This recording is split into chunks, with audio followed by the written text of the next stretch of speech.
talk about the Iran situation, if you'd like for me to address that. Obviously, it depends on what you're talking about in terms of use of bomb. I don't think that that's the first thing that ought to be thrown out as consideration in our discussion of that situation down there. Obviously, there are basically three choices that we have: sanctions, regime change, or a military option, or a fourth, I suppose, if you consider doing nothing and reverting back to kind of a Cold War strategy of a war of containment to deal with it. I think that we made some progress on sanctions, but not nearly enough. It's hard to believe that the Russians and the Chinese will sign off on anything in the Security Council that would really put teeth into those sanctions. But efforts are being made. Our European friends have tightened up some of their exports. But Iran is very vulnerable, I think, in a lot of different ways. Their economy is in bad shape. Inflation is high. Unemployment is high. They import about 40% of their gasoline because of lack of refining capacity. There are demonstrations by various groups. You hear reports of Iranian Guard being killed from time to time. And we have a lot of friends in Iran who apparently feel that their leader is trying to drive them off of a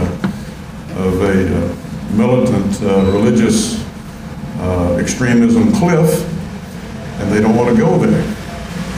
So some of these problems might work in our favor, especially if we ratcheted the sanctions a bit more.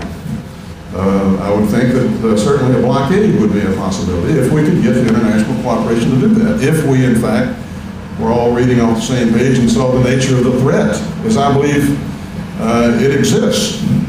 That would be one way to hopefully make sure that you didn't have to go to the military option.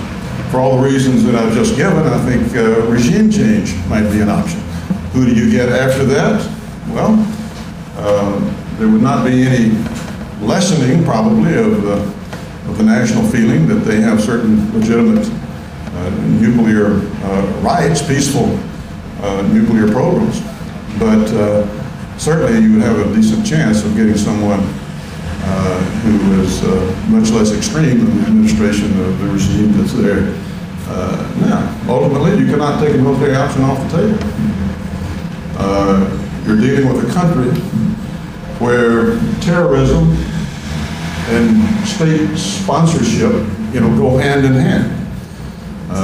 They are responsible for many of the activities of Hamas in Gaza, of Hezbollah in Lebanon, of the Taliban now in Afghanistan, which they're assisting the world sponsor of terrorism. Not to mention what they're doing in Iraq. So they now have missile capability of hitting our troops, of hitting Israel, of hitting part of Europe. And for many years they've been working on ICBM capability with the help of Russia. And we don't know exactly what stage they're in there. So it is a very, very serious threat. But the first thing we've got to do before we decide on a final plan of action is make sure that all the friends of world stability and freedom look at this threat and the nature of it the same way, to the extent possible. And that we're all in this together. And that the forces of civilization should be aligned against the forces of nihilism in this world. And this is a part of that larger battle.